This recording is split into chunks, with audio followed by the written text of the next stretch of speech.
ইয়াগদুদুনা মিন আবসারিহিন্নাহ। আল্লাহ বলে নারীরা, আগে কইছে কুল্লিল মুমিনিন, হাবিব আপনি মোমেনদের জন্য বলে দেন ইয়াগদ্দু মিন আবসারিহিম, নারী তাদের সামনে আসলে তারা যেন তাদের চক্ষুকে অবনত করে। উপরে না নিচে? সবাই একটু বলেন না, হ্যাঁ ঠিক।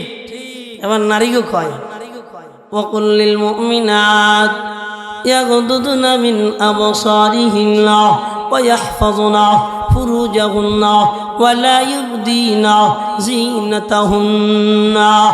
ও নবী আমার, আপনি নারীদেরকে জানা দেন মৌলানা সামনে আইব, টেলিভিশনের মাধ্যমে বক্তার সামনে আইব, প্রজেক্টরের মাধ্যমে বক্তার সামনে আইব, মোবাইলের মাধ্যমে, এক কথায় পুরুষ সামনে যে কোনোভাবে আসুক না কেন, নারীর চোখের সামনে যখন পড়বে তখন নারী চক্ষু নিচে অবনত করে দিবে।